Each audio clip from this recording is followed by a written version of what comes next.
Olá pessoal, tudo bem? Sou o professor Rodrigo Fraga, professor de Física, e hoje eu vou falar sobre as leis de Kirchhoff, certo? Mas bem, antes de mais nada, peço que se inscreva no canal, curta o vídeo, lembrando que essa aula aqui vem depois da aula sobre associação de resistores, quem quiser pode acessar aqui no card acima, e também vai ter acesso a algumas playlists de exercícios que remetem a este assunto aqui, referente a circuitos elétricos. Aí vocês podem assistir o vídeo, tentar fazer o exercício, ver a resolução, certo? Então, bem, vamos para cá. O que acontece? O que são as leis de Kirchhoff?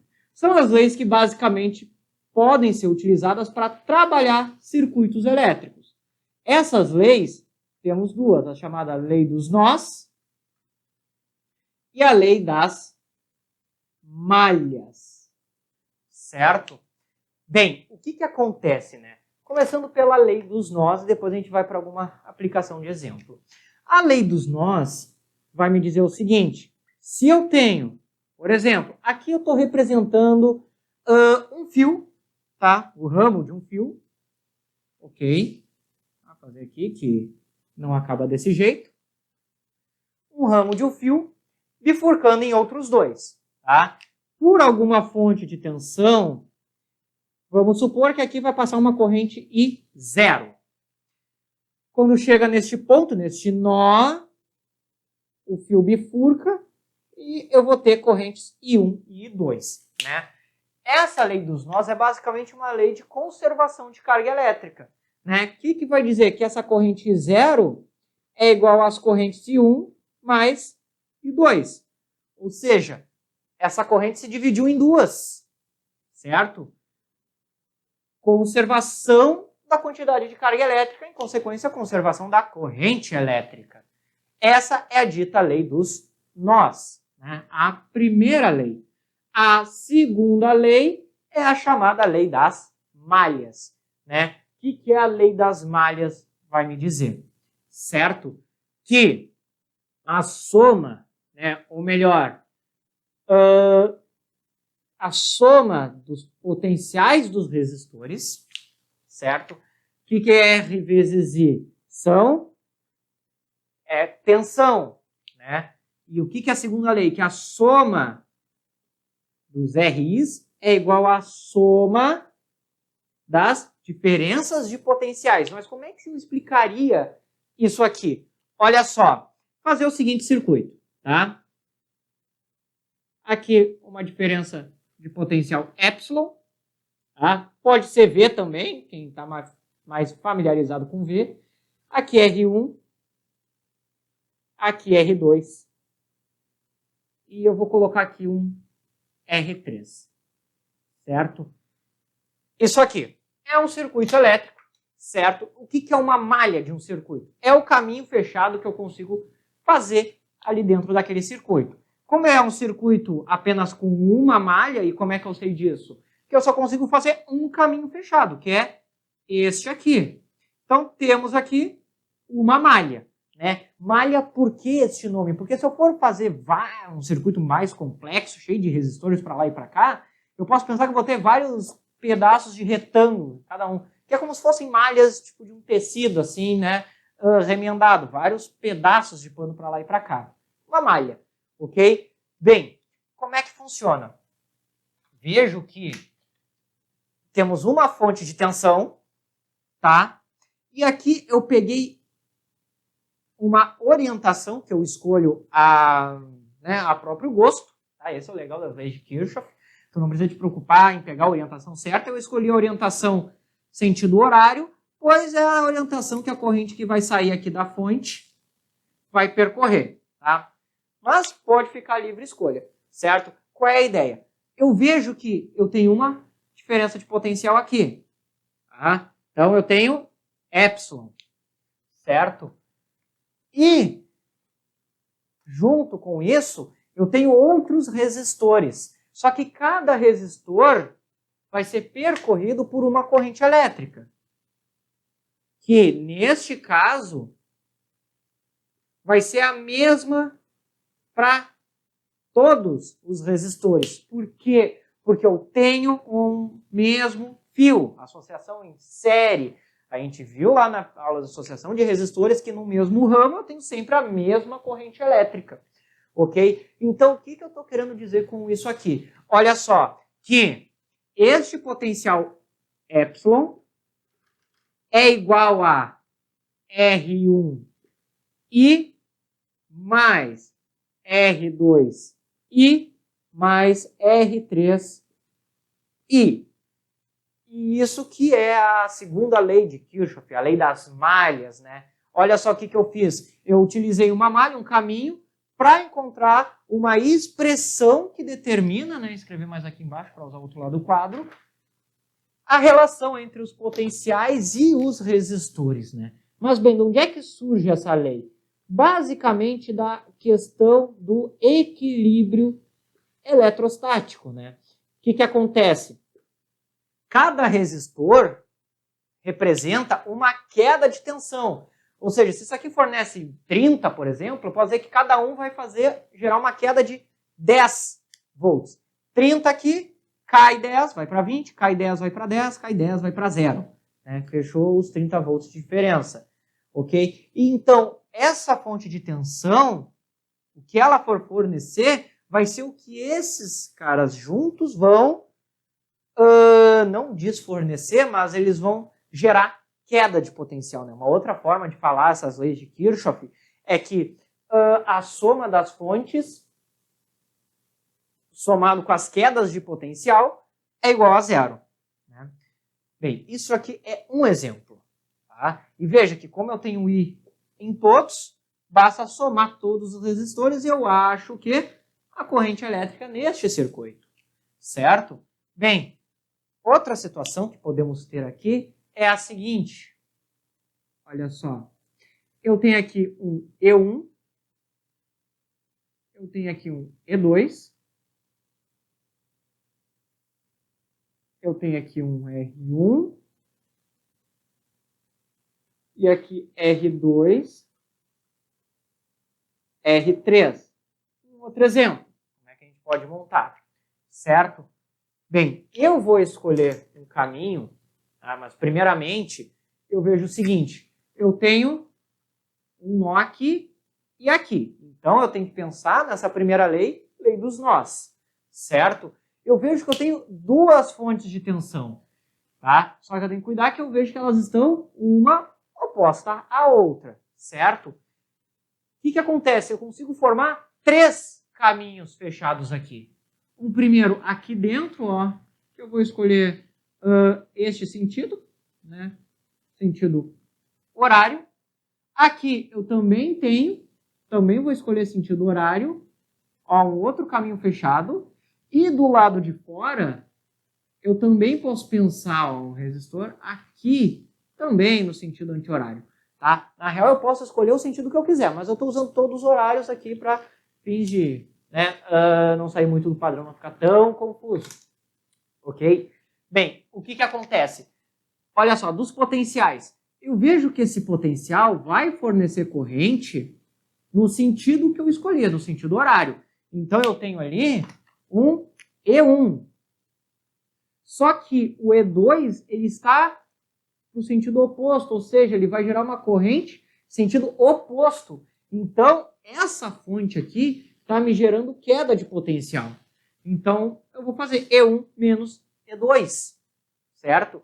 Quem é maior, eu não sei. Tá? Aqui eu estou considerando que é o E1, mas caso E2 seja maior, o meu resultado sai negativo, e negativo significa que está invertido esse sentido. Simples assim. Tá?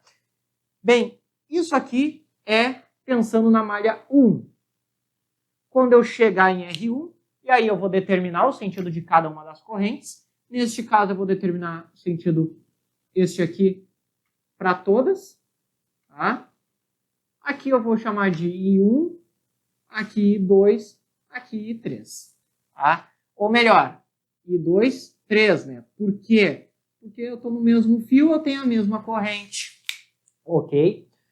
Bem, aqui ó, eu vou ter o seguinte, a diferença desses dois, pois expliquei, sentidos opostos, vai ser igual a, fazendo o caminho, eu vejo que R1 e 1 tá no sentido que eu escolhi para esta malha, ó, essa malha aqui de dentro, esse pedacinho aqui. Tá no mesmo sentido, então fica positivo deste lado, certo? Então aqui eu tenho uma expressão. Eu tendo esses valores, eu consigo achar a corrente que passa pelo resistor 1, certo? Agora, fazendo novamente, com esse de cima aqui de fora, ó, novamente, ε1, ε2,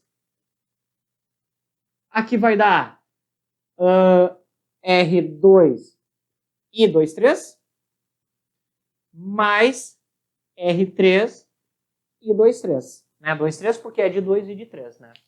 Os dois positivos, pois, estão na mesma direção, certo?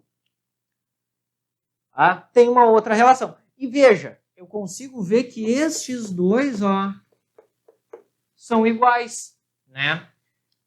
Eu consigo encontrar uma relação entre esses dois aqui. Porque como os dois representam a mesma diferença, eu posso simplesmente igualar os dois. Eu tendo a corrente de um dos resistores, eu encontro a corrente do outro. Então eu tenho uma forma de montar sistemas de equações, né? Claro, vai depender muito da malha que tu está trabalhando e vai depender muito de como tu vai trabalhar as correntes ali, certo? Mas bem, vocês podem nomear e dar a direção quaisquer para as correntes, certo?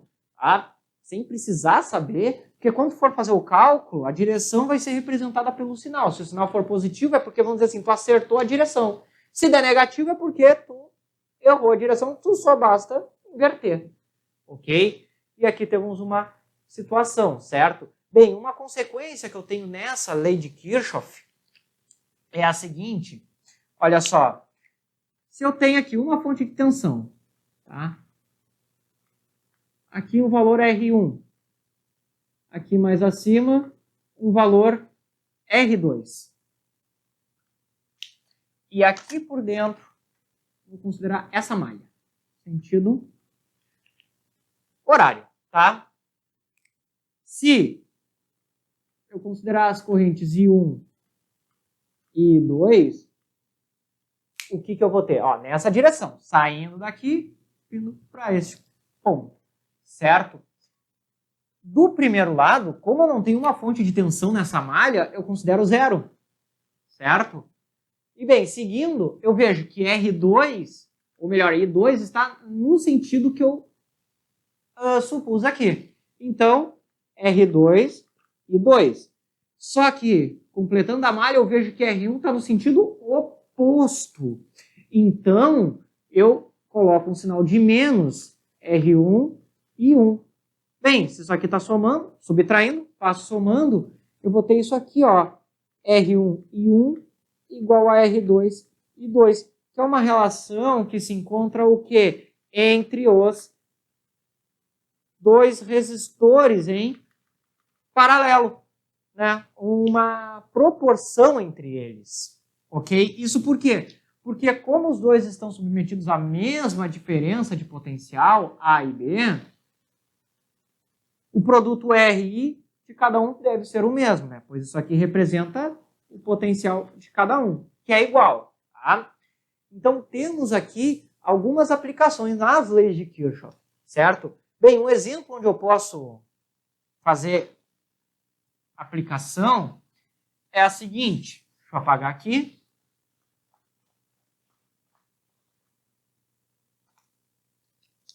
E fazer o seguinte exemplo. Tá? Vou colocar aqui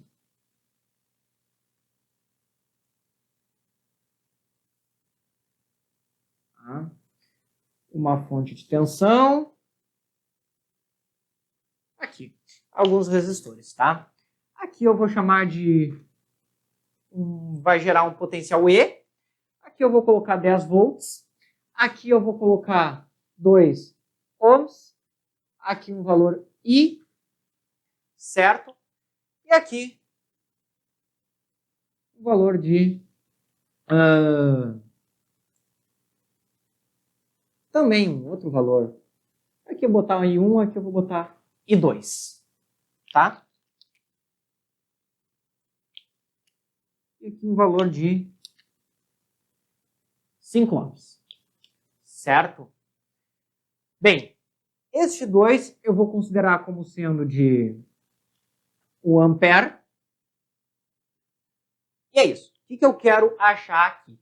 Quero encontrar o valor de I e de E, certo? E eu vou usar a lei de Kirchhoff para determinar esse valor.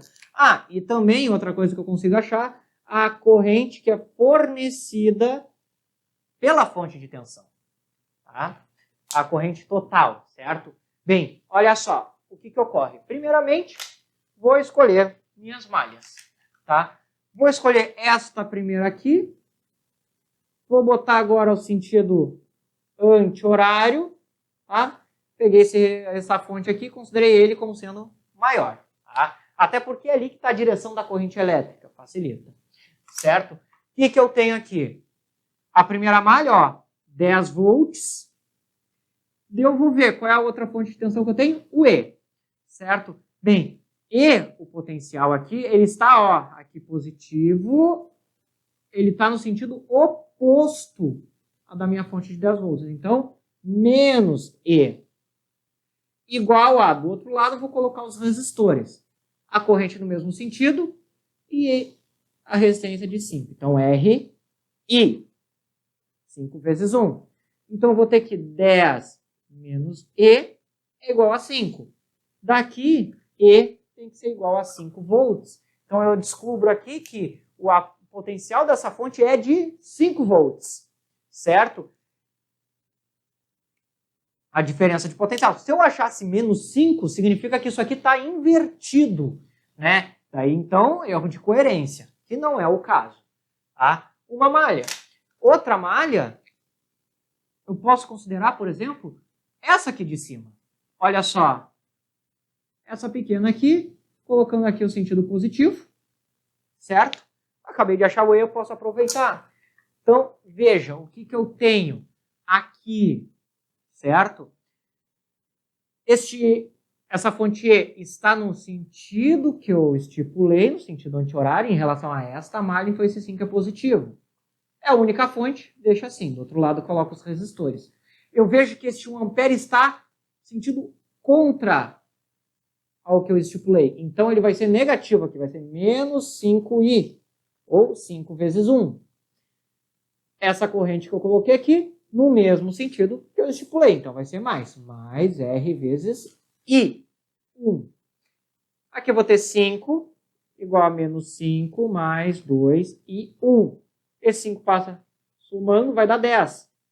2 e 1. Esse 2 passa dividindo, eu vou ter 10 divididos por 2. Ou seja, achei uma corrente aqui de 5 amperes. E aqui uma tensão, né, de 5 volts. A coincidência, os dois é o 5, né? Certo? E bem, a última informação é achar a corrente total, que eu posso utilizar, por exemplo, ó, a lei dos nós.